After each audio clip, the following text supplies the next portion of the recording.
Hey everyone, today I'd like to talk about the parsing technique known as Pratt parsing, also known as top-down operator precedence parsing.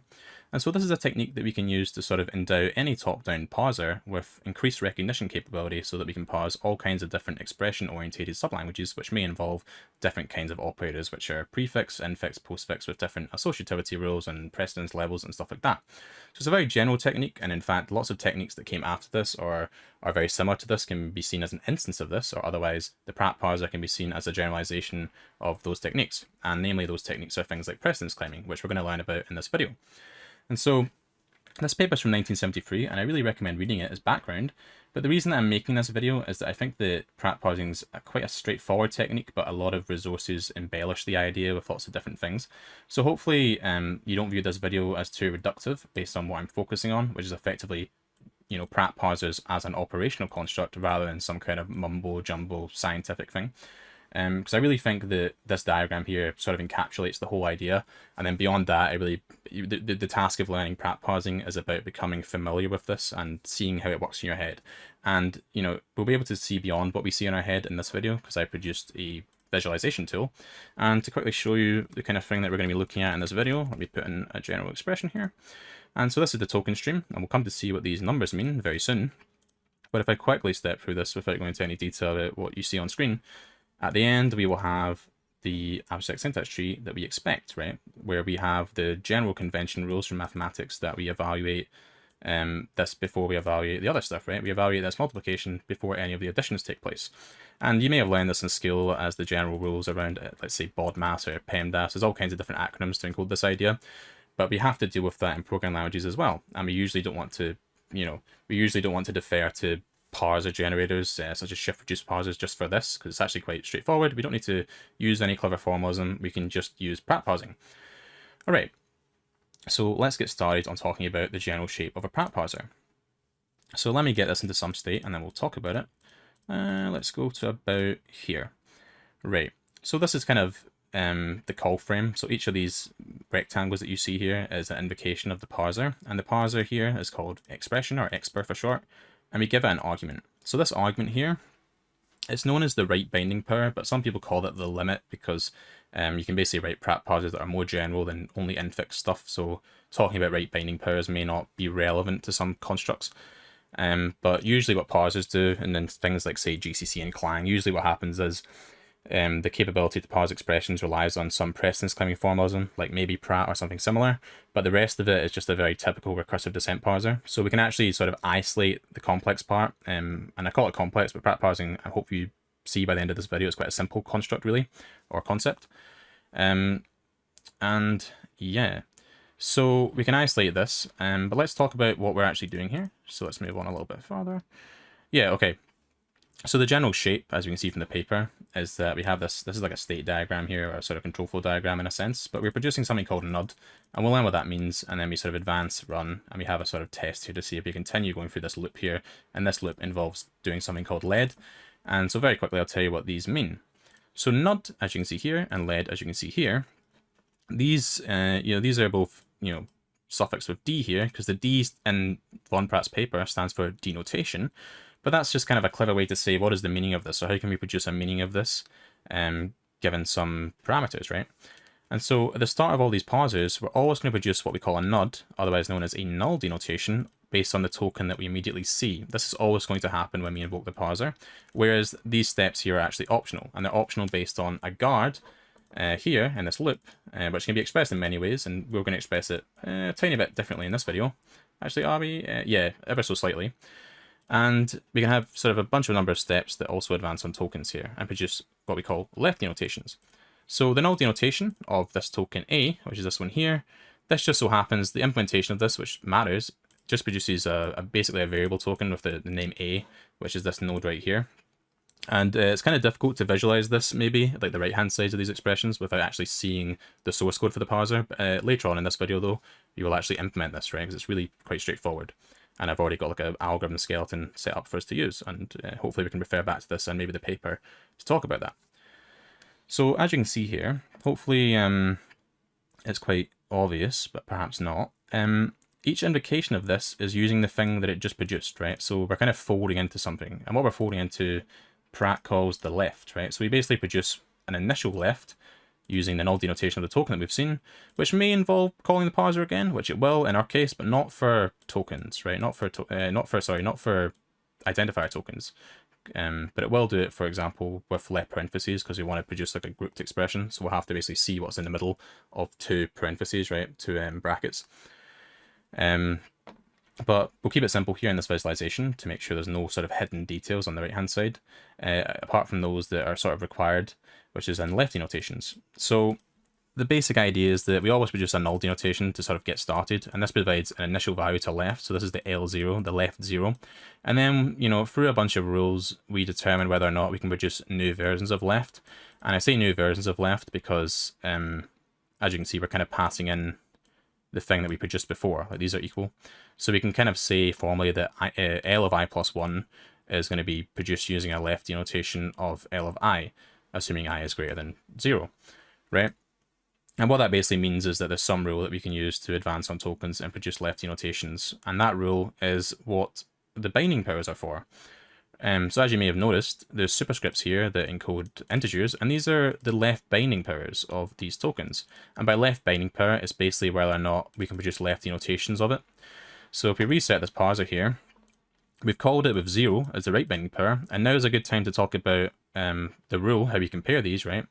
And the general idea is that we always produce a null denotation, but then this is optional. Producing a bunch of left denotations in this frame is completely optional, and it's dependent on whether the left binding power of the token that we're on is greater than that of the right binding power that we parameterize the parser with, right? And we'll come to see how this can encode all different kinds of rules and effects in this basic sort of scheme.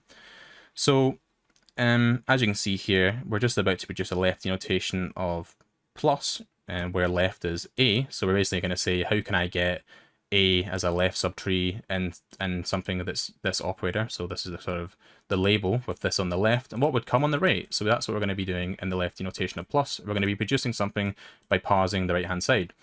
So we're going to expect some level of recursion here. So if we click next, as you can see, immediately we're recursing. So this will become more obvious when we implement this thing, but for now we can just assume that the implementations or the left denotations of these infix operators are always going to be parsing what comes on the right by invoking the parser again. But interestingly, it invokes the parser with a different right binding power.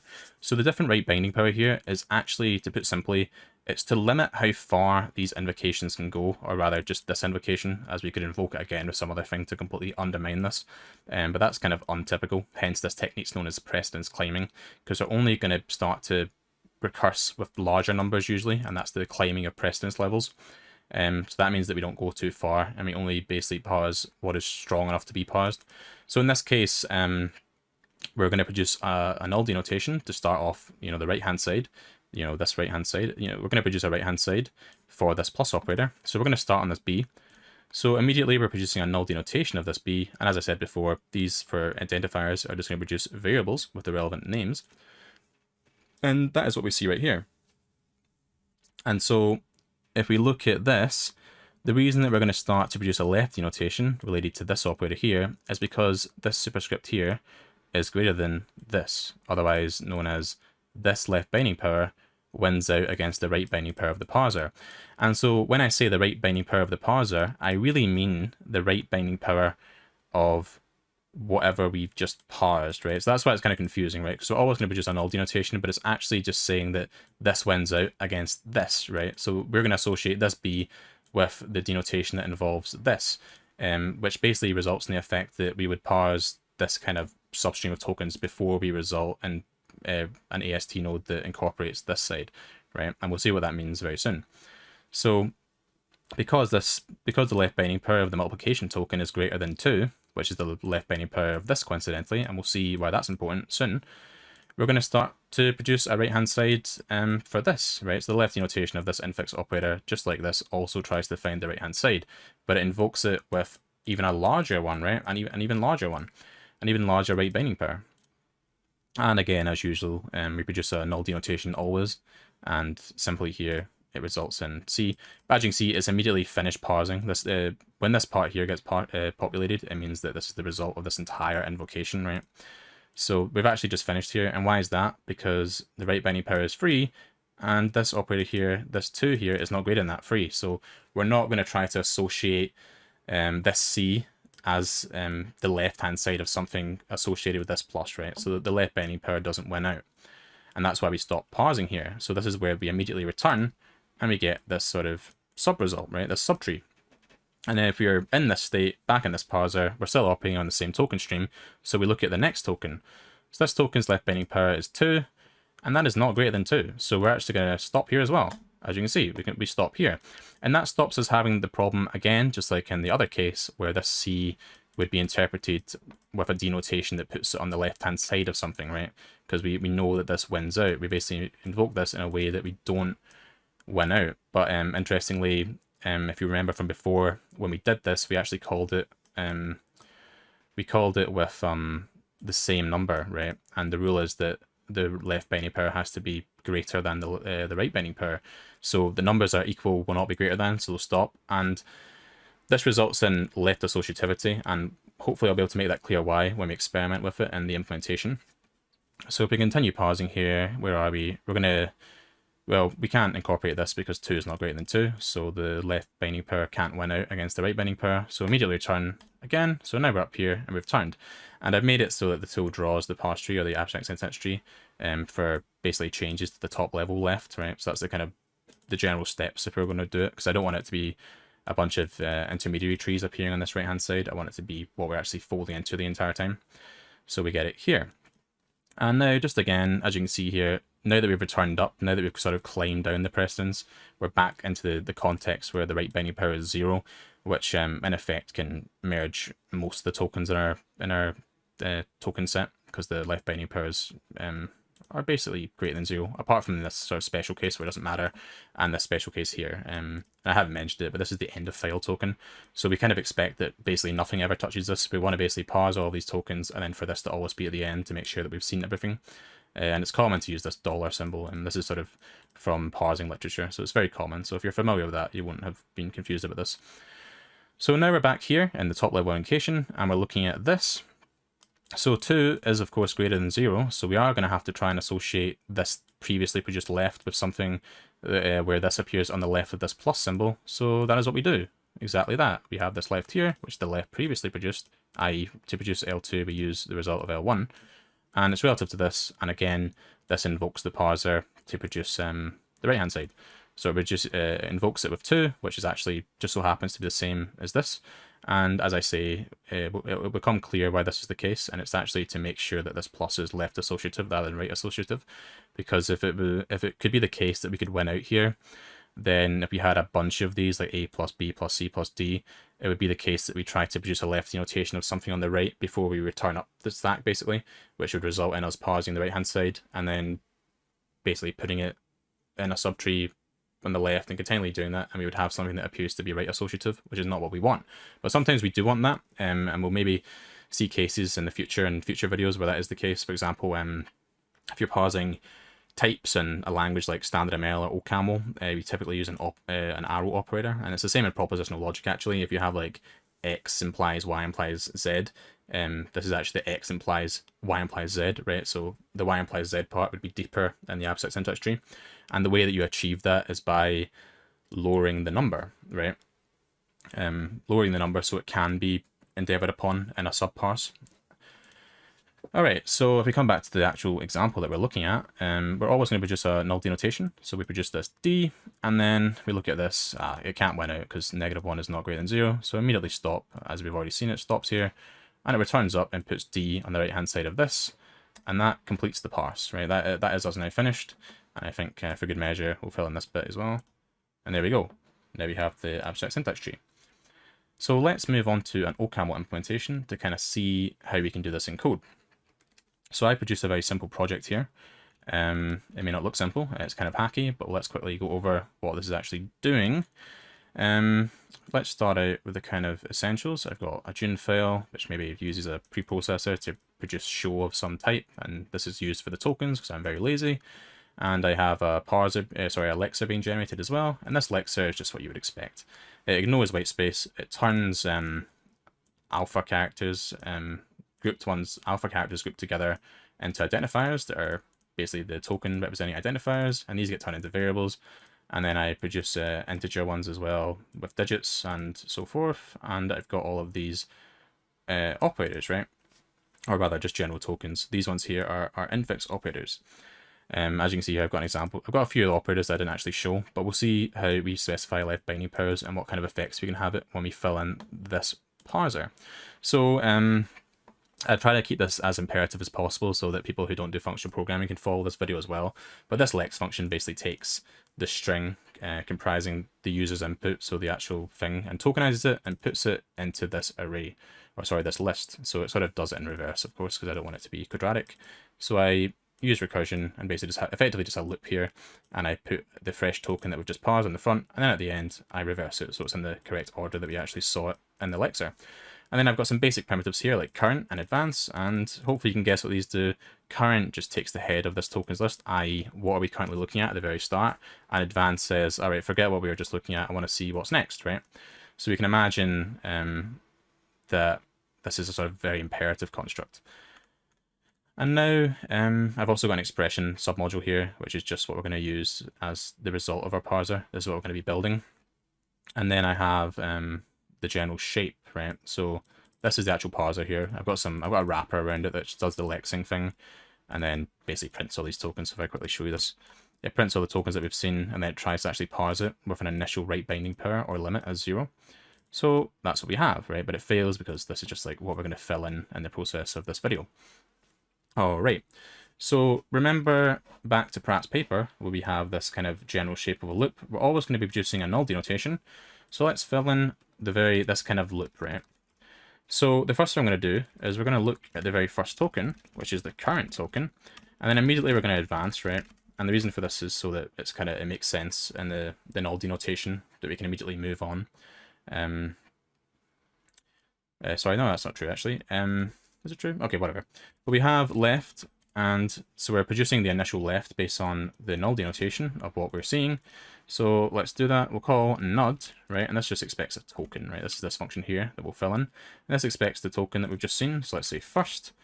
And because we're going to change this in a very imperative way, we'll actually produce ref of this. So we'll say that this is going to be a reference variable so that we can change it in the course of a loop. And now we're going to basically have something which queries the left binding power and chooses whether or not to produce left denotations. So let's quickly specify a function that tells us the left binding powers of tokens. And so let's just quickly explicitly type this. We're going to type it like this. So we're going to take a token and produce an integer. And the very sort of simple case is the one that we never want to ever merge or even see, perhaps until the end. So the end of file one. And now we've got a bunch of other ones to deal with. But these are rather straightforward. So as I said before, identifiers are only going to appear in null denotations, so 0. And we'll also add the ability to parse grouped expressions in parentheses, so that's also 0. And then let's just decide, sort of, not arbitrary, but let's try to stay consistent with this left binding powers for the other tokens. So we've got things like add and sub. And we'll give these, I think I used 2. And then we'll have mul, we'll give that 3. And I also have an exponent operator, or the power operator. And we'll give that 4, right? So what am I missing? I am missing the right parentheses and integers. So these are never going to be merged in either, actually. So integers and right parentheses, right? So the idea is that we're going to basically only parse this explicitly, and you'll come to see what that means very soon. Basically, when we try to produce a null denotation of a left parentheses, we're going to re-invoke the parser, and then by the time we've finished parsing an expression, we're going to expect to see this, because otherwise we wouldn't have a grouped expression, right? It wouldn't be well formed.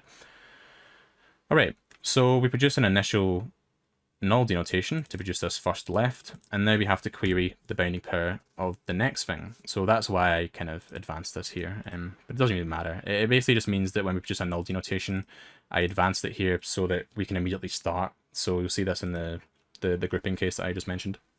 So let's have a while loop here. So while the left binding power of the current is greater than the limit, and some people call this the right binding power. I'm going to call it limit for this video because I think there's more general constructs, and I quite like it to not have strange acronyms involved. Here, so we'll fill this in very soon, but at the very end, as we know, we're basically going to return the most recent left. So basically the final result after we change it with different left denotations.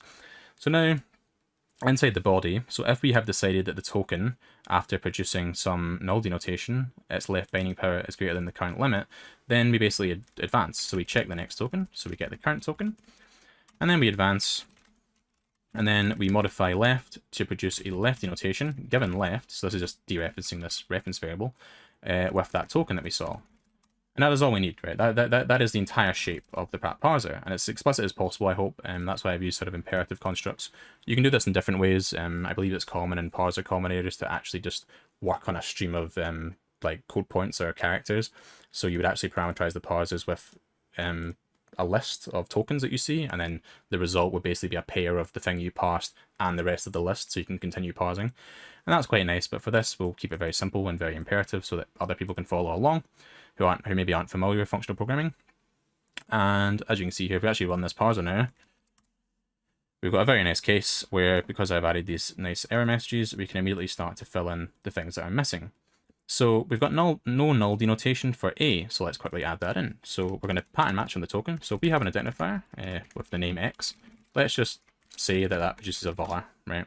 And actually, let's open up the expression module here so that it's in scope without having to prefix it or do any weird ascription tricks. And now, as you can see, if we run it, it's now... Wait, what's going on here? What have I done wrong? What did I do there?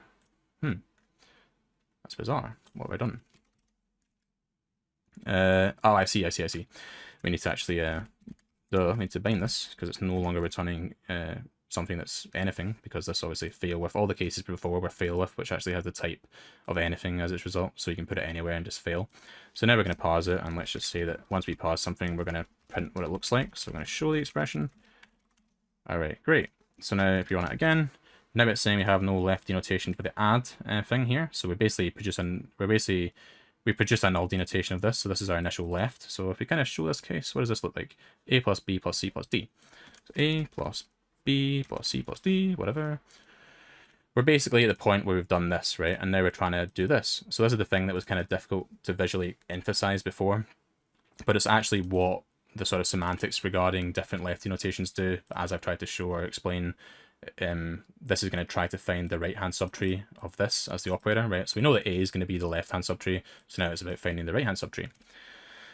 So true to form, we'll do exactly that. Sorry, we're in the wrong place. True to form, we'll do the exact same thing. So we've got this left here. So at the time of this invocation, the left will just be this var here that we produced here in this case. So if we're producing a left denotation for some left expression with add, so all we do then is produce a binary operator. And to make sure you know what this means, this is the shape of expressions. Basically, we have integers, variables, and a way to sort of combine them with a binary operator. So we've got the ones that we're going to talk about here. So add, sub, mul, and exponent, or power, whatever. So that's what this is. So don't feel alarmed if I haven't explained what bot means. It's just a binary operator in our AST, basically. So in this case, we have add, right, which is the sort of AST encoding of this operator. And we have the given left that we had. But now we're going to reinvoke the parser, right? So we know we're going to call expr, but we have to give it a binding power. So the binding power that we're going to use is going to be, for experimentation purposes, let's make it 1, right? Just to see how this goes and see what effect this has. So now, because the input only depends on these, we've actually got a full denotation set in effect, so we can parse this. But look, it's produced it as right associative. This is not what we wanted.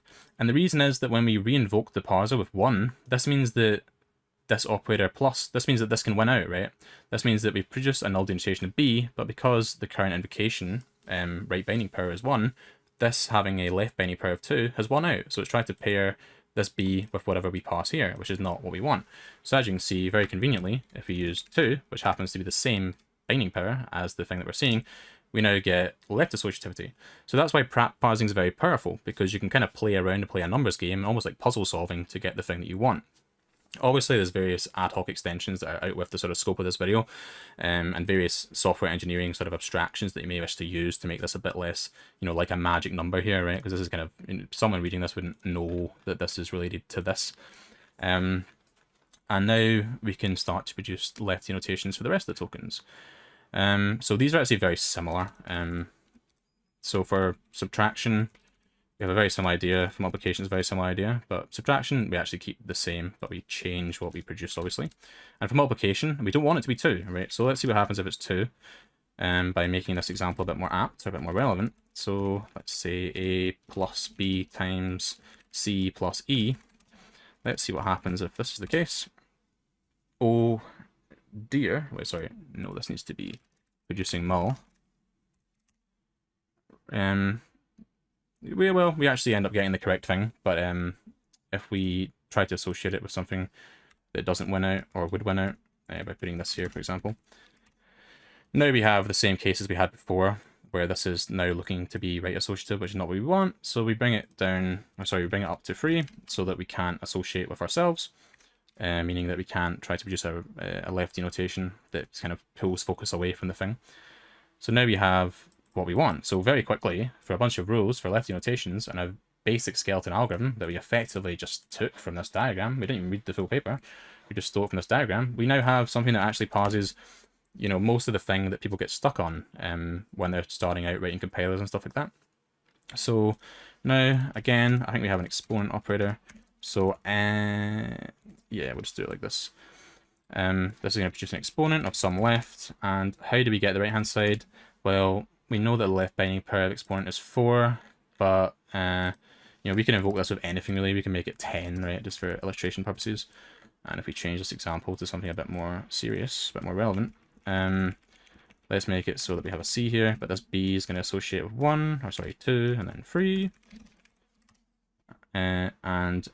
This is an issue. We haven't produced a null denotation for integer lexemes. So let's do that very quickly. As you can see, that's just a one-liner, and now our thing parses, and it parses the way we'd expect. We haven't been able to steal focus from parsing exponents using this, because obviously when we re-invoke the parser to look ahead from this 3, it's going to see this plus, which we know has the left binding pair of 2, and clearly that's never going to win out against this.